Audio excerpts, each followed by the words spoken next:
Can we talk about how Canada's job market is absolutely cooked? It's becoming really difficult for young Canadians to get their first job in Canada. As a Canadian, I just want to know why it is so hard to find a freaking job. Can someone explain to me how do we live in one of the best countries in the world, yet young, educated Canadians cannot even find jobs? If you're a young Canadian and you're wondering why you can't find a job after applying to hundreds of places, let me tell you why. The jobs market in Canada is getting worse. Youth unemployment rate reached its highest level since 2010. It's actually insane how difficult it's becoming right now to get a job in Vancouver. Over 1 in 5 students looking for a summer job in Canada currently cannot find one. I have been applying for a minimum of 10 to 25 jobs every single day for the last 3 months. I haven't even received a rejection letter. Canada is facing a quiet crisis, not in the grocery aisle, not at the gas pump, but in the job market. For thousands of Canadians, finding work has become a full-time job in itself, applications sent, interviews attended, rejections piling up, and still no stability, no security, no paycheck. The numbers tell the story. In mid-2025, Canada's unemployment rate hovered around 6.9%, one of the highest in recent years. And while headlines celebrate job gains, most of those are part-time positions. Low pay, no benefits, no future full-time opportunities, scarce. Wage growth, slowing. And adjusted for inflation, real wages are barely moving unifornational. Behind those numbers are real people, skilled workers forced into gig jobs, graduates stuck in endless cycles of unpaid internships, parents juggling multiple part-time shifts just to keep the lights on, immigrants with degrees and experience, told they're overqualified or lack Canadian experience. This isn't just an economic issue, it's a human one. It's the erosion of dignity, the loss of opportunity, the frustration of doing everything right and still falling behind. So in this video, we're not just talking about unemployment, we're talking about the reality of Canadians who can't find stable work and what that means for the future of the country. Because when jobs disappear, hope disappears too. Can someone explain to me how do we live in one of the best countries in the world, yet young, educated Canadians cannot even find jobs? Stat just came out and unemployment in young Canadians is at 13.5%. You've got the degrees, you've got the experience, you did everything the system told you to do, but you're back living at home, applying for jobs that pay less than your student loan payments. Inflation's at a record high, housing's unaffordable, and groceries are a joke. The craziest part is nobody's talking about it like it's a problem. So how is it in a country this wealthy, generation that's the most educated in history, cannot afford basic life? And this is not fear. This is a fact. This is Canada right now. And no one's coming to fix it. There is no rescue plan. You either adapt or you get left behind. If you're a young Canadian, tired of waiting for opportunity, create one. If you're open to something different, DM me reality and I'll show you what I'm doing. I hate that I'm using TikTok to rant, but I just have to do it. As a Canadian, I just want to know why it is so hard to find a freaking job. Even when it comes to applying for jobs, I've applied to maybe 20, 25, 30 jobs, and I haven't even gotten a reply back. People have been telling me that it's literally just a Canadian thing, that they just don't reply or whatever. I would really rather just get rejected than not hear from a company at all. And it's to the extent where I'm literally emailing companies to see if they're hiring or if they have any job opportunities. I need a summer job in an aviation industry kind of position, and it is impossible to find. I'm not even looking for something specific. I will literally do an entry-level position, and it's just so annoying. Can we talk about how Canada's job market is absolutely cooked? I swear every week I see more mass layoffs. I'm sure you've seen it. Scotiabank just dropped another round of mass layoffs. People in Toronto, tech, even middle management. And Scotiabank isn't only the big 5 bank doing this. It was just months ago where we saw TD drop 2% of their workforce. And I'm sure you've seen Stellantis as well. They moved Jeep Compass production from Brampton all the way to Illinois. That's approximately 3,000 Canadian jobs gone in an instance. I mean, need I say more? Hudson's Bay, sure you heard it. Bankrupt, 8,000 Canadian jobs gone. Well, how about tech? Well, Ericsson just laid off over 100 jobs in Canada. Banking's cutting, manufacturing's cutting, retail's cutting, and even tech's cutting. This is exactly why I preach saving and investing so much, because our economy in the Greater Toronto area is just not stable. It is simply up to you to take matters in your own hand to survive this economic turbulence. So if you're new here, drop a follow and get educated on financial literacy. It's very important.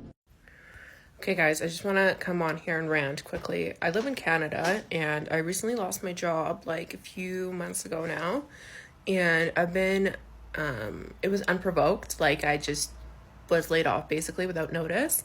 But I've been looking for another job. It's been months and I cannot find a job. I have decent work experience, references, like I have applied literally anywhere and everywhere. I have applied from like cleaners to restaurants to office administration, which is what I was doing before.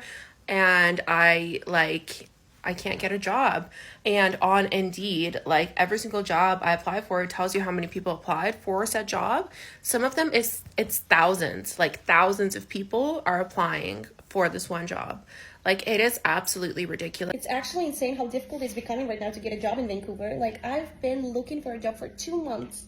Yes, maybe it doesn't sound like too long, but I've worked in the city before and it has never been this difficult, especially with the amount of applications that I have submitted. I barely heard from anyone, and that's kind of concerning. I mean, yes, maybe I don't have much qualification and I'm literally at this point just looking for an entry-level position, even at minimum wage, because I'm desperate. Because I mean, if I don't get a job within the next month, then I guess I would have to start an OnlyFans, because I don't see any other way of making money, honestly. Canada is in a recession. Canada lost over 40,000 jobs in July, below all estimates. Youth unemployment rate reached its highest level since 2010 per StatsCan. Between this and a 90% chance of a Fed cut in September, I'd say there's a clear runway for more cuts in Canada now. Toronto's job market is officially dead. Watch this. Unemployment in Toronto has just hit 9.1%, with over 370,000 people officially out of work. And if we look at the summer job market, things look even worse, with students facing the highest unemployment rates in decades, and job postings for almost every single type of summer job continuing to fall. One of the interesting things I noticed when looking at Toronto's employment data is that even though population has been steadily increasing, Toronto's labor force is actually smaller than it was at the beginning of the year. So where should you go if you're looking for a job in Canada? Saskatoon, Regina, and Victoria are probably your most solid bets, with low unemployment rates that have actually declined compared to the same time last year. So what do you guys think? Is it time to leave Toronto for better opportunities? Let me know in the comments down below. According to Stats Canada, over 1 in 5 students looking for a summer job in Canada currently cannot find one. The unemployment rate for full-time students now returning to work in fall is now 20%. This is a massive jump from just 2 years ago when it was only 11%. And just for the record, those were bad numbers as well. And to put this in perspective, the national average for unemployment in Canada is 7%. A young person in Canada is getting hit 3 times harder than the general population. This means fewer chances to save, build experience, or even just afford basic stuff this summer. So if you're a student in Canada and you can't find a job or an internship this summer despite sending countless applications, those feelings are justified. The numbers speak for themselves, but you just have to dig deeper. There will hopefully be better days to come. Canada loves to celebrate job numbers. Headlines say 40,000 jobs added this month, but what they don't tell you is the truth behind those numbers. Most of those jobs, part-time, temporary, contract work, the kind of jobs that don't come with benefits, don't come with security, and don't come with a future. So what happens? People work harder than ever, 2 jobs, sometimes 3, just to stay afloat, and even then, they're falling behind. Wages haven't kept up with inflation. Minimum wage might sound decent on paper, but when rent is $2,000 and groceries are $500, what does $16 an hour really mean? It means exhaustion. It means burnout. It means working endlessly and still feeling like you're losing. And the worst part? The narrative doesn't change. Politicians say the economy is strong. Corporations say we're hiring. But for the average Canadian, the reality is simple. The harder you work, the less you get. This isn't laziness. This isn't lack of effort. This is a system that rewards exploitation and punishes survival. It's becoming really, really difficult for young Canadians to get their first job in Canada. So there's lots of reports coming out, lots of economic data that shows that young Canadians are having a really, really tough time finding their first job. And I'm talking about teens, I'm talking about early 20s, kids in their early 20s, teenagers, even mid-20s. It's not just for the adults that are looking for jobs that are having their challenges. It's also the youngsters. It's all the young people. They're also having lots of challenges finding the first job. And if they can't find their first job, what hope does anybody else have? I keep saying on this channel, I'm worried about Canada's future. And I know I'm getting a lot of comments from people that are saying that I'm a conservative person, or I'm Trump speak, whatever that means. Just because I'm saying things about young Canadians and their future, what the hell does that have to do with anything? I know a lot of people have been struggling trying to find work. I know for me, it took me 9 months to find this job after I lost my last job December last year. But don't give up. The minute that you give up, you won't find anything, right? Keep sending those applications. Send out hundreds if you have to. It took me over 300 applications. I got 2 interviews finally after 9 months, and I got the 1 job from the 2 interviews. So don't give up. You are more than doing okay when it comes to your effort. It's not you, it's the market right now. The unemployment rate in Canada right now is 7.1%, the highest it's been in over 30 years. I'm not too sure how it's going in the US. I think it's going similar, but don't give up. It's not you that's the problem. It's not your resume. It's just there's a lack of opportunities out there. May Allah get you the job that you deserve, and may He bring more blessings and opportunities into your life. Amen. The jobs market in Canada is getting worse. This is EI claims. Since May, parabolic. And this is the active EI recipients, and as you can see, strong uptrend. I talk to a lot of business owners, entrepreneurs, realtors, and the bulk of the conversations that I have with people are trimming fat in their business. They're cutting back. They are getting rid of employees they don't really need. They're getting rid of office space. They're shutting down ads. It's very rare I talk to somebody and they tell me that they are increasing their business expenses. And the construction industry is just getting started. There's a couple-year lag on that because when real estate gets really hot, we end up building a whole bunch of things. Those things take 2, 3, 4 years to complete. Now all of those buildings are starting to complete, so you're starting to see the construction industry start to feel this. Talked to a buddy today who's in that space. He's telling me that there's people that have businesses for 10 years that are closing them down. They're leaving. They have to sell their homes because they have so much debt. People are remortgaging their homes, lines of credit maxed out, etc. And unfortunately, I think that's probably just kind of starting in construction, because I think you'll feel the bulk of that sometime next year. Now, not to be negative and spread fear, but this is what's happening, and that's what I do. I tell you what's happening.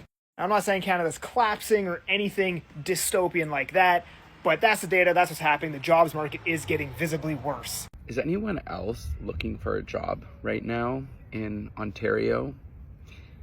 I don't know if anyone else feels this way, but I've been in between jobs before and I found jobs or gotten interviews pretty quickly. Still took, some time and lots of applying, but I've been applying to mostly everything that's out there related to my field and even outside of my field. And even in general, just getting the job notifications daily. There just isn't that many jobs out there, it seems. And the jobs that are out there are all contracts, 12-month contracts, things like that. Even then I didn't get the job, And I'd interview for some of these contract positions and it's yeah, you don't get any vacation, you don't get any benefits, and it's a 9-month contract. It's just okay.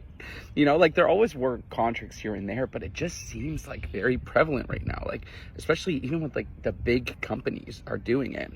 Whereas before you'd see it, but the big companies usually be a permanent position. But yeah, I don't know. Is anyone else experiencing this?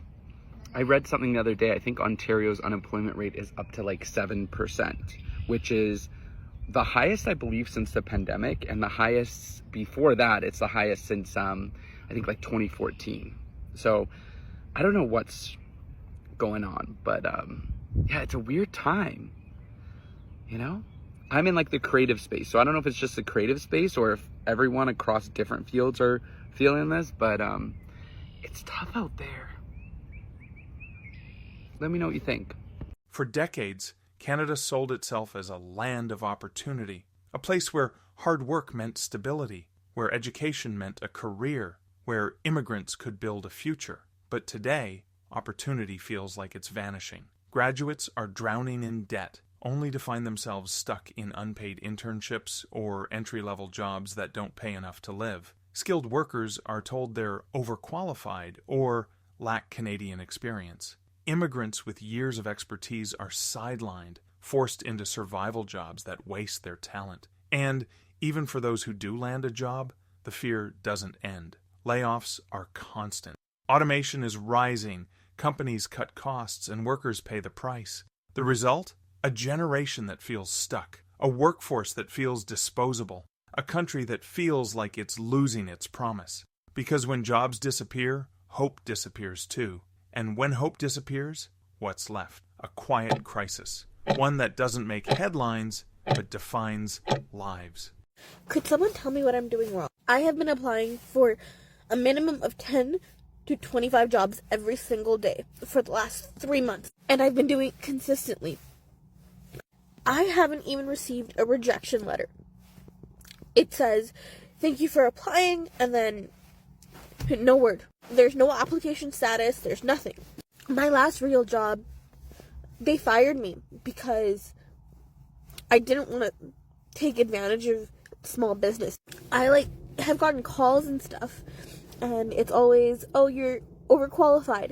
But then other jobs, I'm underqualified. What is it?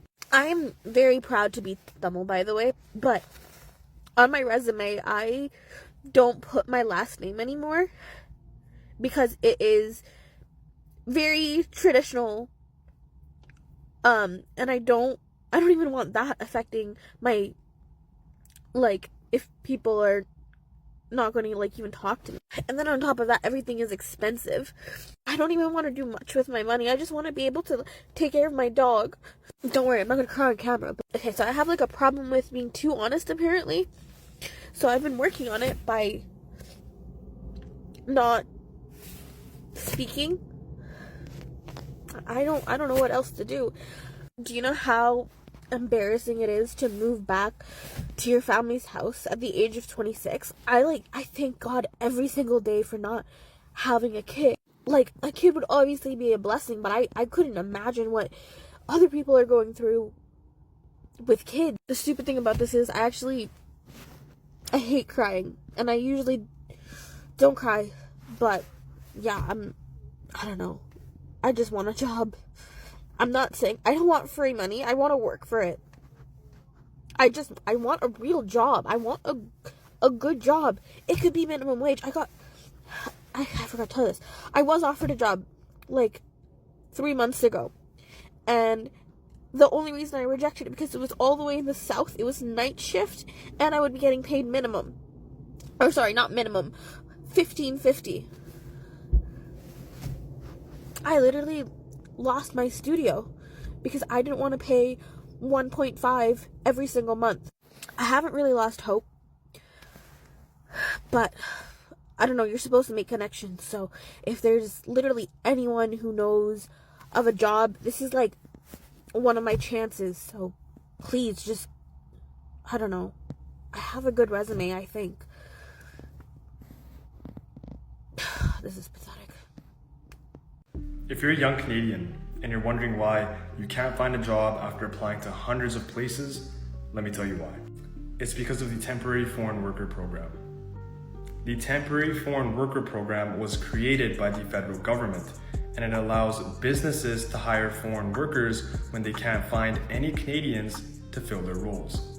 When the Temporary Foreign Worker Program was launched back in 1973, it was meant to address short-term labor shortages, specifically seasonal work in the agricultural sector. Canadians did not want to do seasonal farm work. That's why foreign workers are brought in to address that labor shortage. But now the temporary foreign worker program is being used in the retail sector and in the fast food sector and in a bunch of other minimum wage entry-level jobs, which it was never intended for.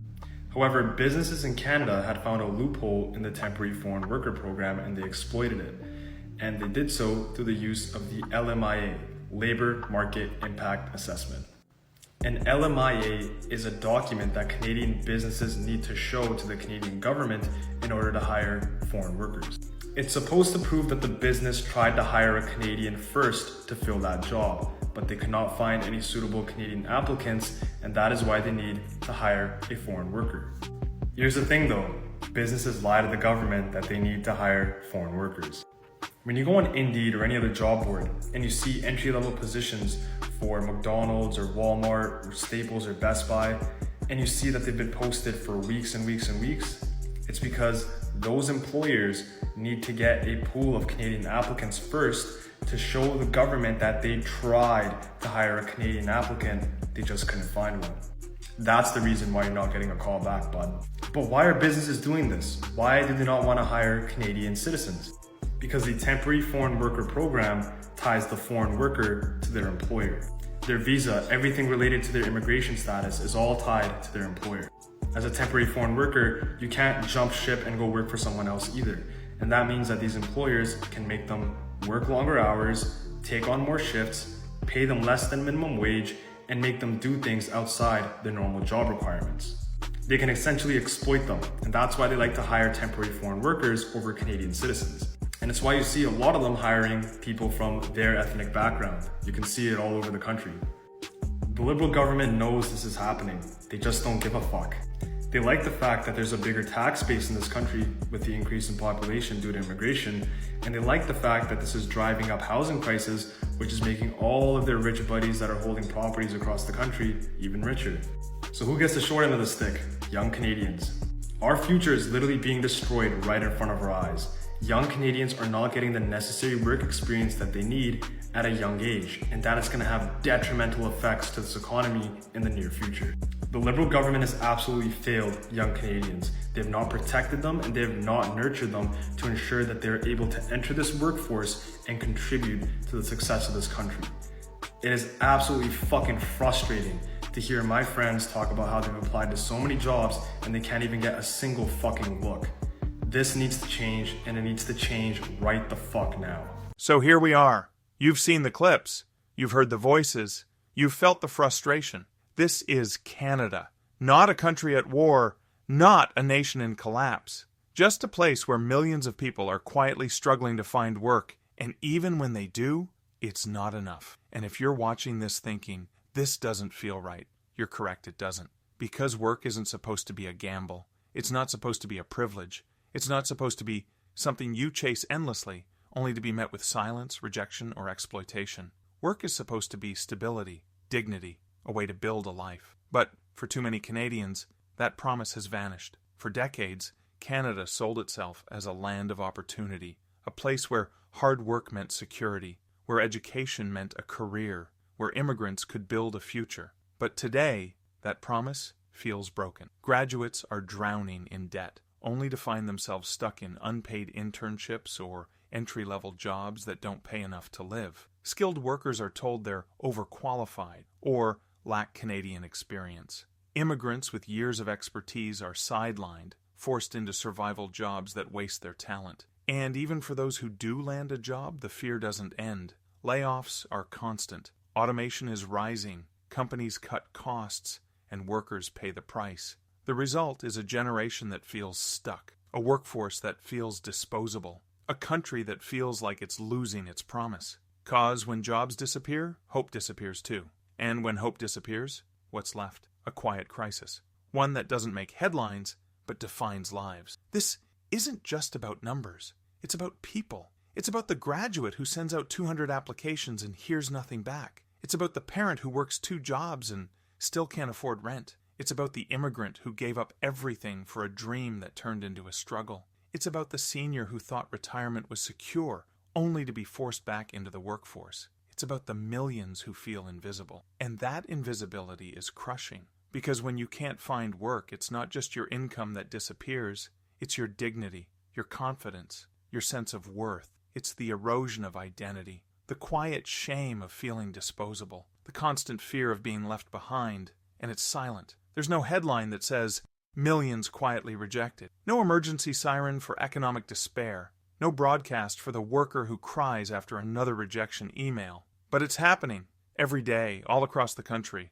Politicians love to talk about job creation, about economic growth, about recovery. But what kind of jobs are being created? Part-time, temporary, contract work, gig jobs, jobs that don't come with benefits, jobs that don't come with security, jobs that don't come with a future. So yes, the numbers look good, but the reality? It's hollow. Because what people need isn't just a job. They need stability. They need wages that keep up with inflation. They need careers that allow them to build a life. And right now, that's disappearing. This crisis isn't just economic. It's emotional. It's the stress of endless applications, the anxiety of interviews that lead nowhere, the burnout of juggling multiple jobs, the depression of feeling stuck. It's the guilt of not being able to provide, the shame of asking for help, the fear of falling further behind. And it's silent. People don't talk about rejection emails, about working 3 jobs, about crying in the bathroom after another failed interview.